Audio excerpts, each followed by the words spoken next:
Hi, in this video we're going to have a look at question 13. Got a lovely picture there of an archer shooting an arrow from the top of the cliff, and we've been given a function here to define the pathway of the arrow. And so the first question is, how far is the arrow away from the base of the cliff when it lands in the sea? So let's think about that just for a second.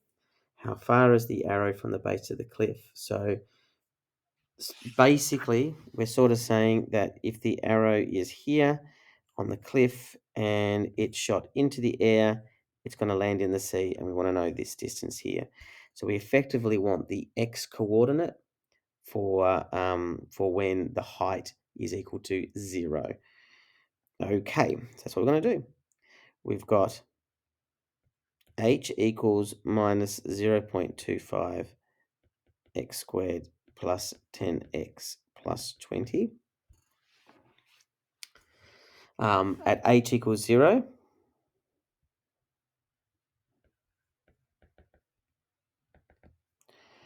um, 0 is equal to minus 0.25 x squared plus 10x plus 20.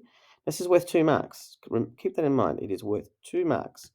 So what we've done is we've identified a process that we understand that the function has to be set equal to 0. That's worth a mark. And then we need to solve it. Therefore, x equals.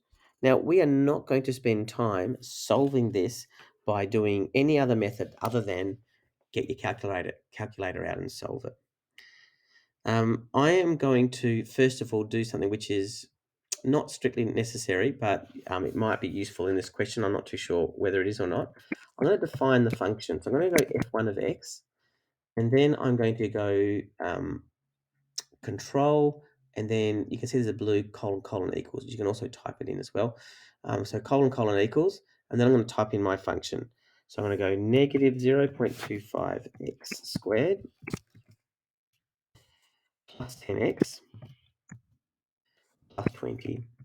Now, the reason why that's a powerful thing to do, and it just says done, is now I can put values in, for example, to work out the x-intercept. So the y-intercept, I could go f1 of 0, and it will just calculate it straight up for me, or f1 of 2 or anything. It'll just do the calculation for me without me having to type in the formula all the time. So it's not a bad thing to do if you've got a multi-part question. And this does have a couple of parts, so let's just see how we go with it. So we've got the function defined, and now we need to solve it for when this function is equal to 0. So I'll go to my menu, I'll go to algebra, and I'll go to solve.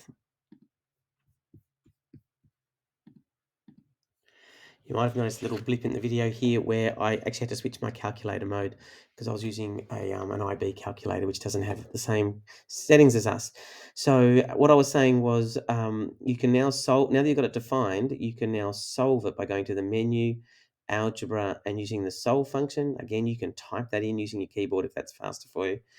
Now all I have to do is go f1 of x. I don't have to type in the whole function again. Set it equal to 0, and as usual, put a comma x there to say I'm solving with respect to x, and there's my two values, x equals negative 1.91 or x equals 41.9. So if you want to be nice and complete, you can put that down, x equals negative 1.9, 1, and x equals 41.91. And only one of those answers makes sense because unless the archer is shooting an arrow behind them, negative 1.91 is not going to work out for us. So, i.e. 41.91 meters, and make sure for that last line there, you do put the units of measurement in. Okay, B is what is the maximum height of the arrow above the sea? There's a bunch of ways you can do this. It's looking for the height, so you do need to make sure that you don't just find the x coordinate. So I'll only go through one way on your calculator, but I'll just point out that what we need to do to work out the maximum height is we need to effectively find the turning point of that graph. So we can either use negative b on 2a to work out the x coordinate and then substitute in to work out the y coordinate, or we could put it into turning point form, or we could find the average of these two values and divide by, so add those and divide by 2 to work out the midpoint for the x coordinate, then substitute it in to work out the height. All of those would work. I am going to use my calculator to show you how to put it into turning point form. But like I said, it's not necessarily the best way or the only way, but this is the way we're going to do it. So we're going to go to algebra, and then we have got complete the square. And then I'm just going to go f1 of x. Oops. I can't remember whether I have to put a comma x there, so let's see whether it works. I do comma x. Oh man, close the bracket, complete square f1 of x, and there we go. We've got 120 minus 0.25 x minus 20 all squared. So maximum height, this is how I do it. H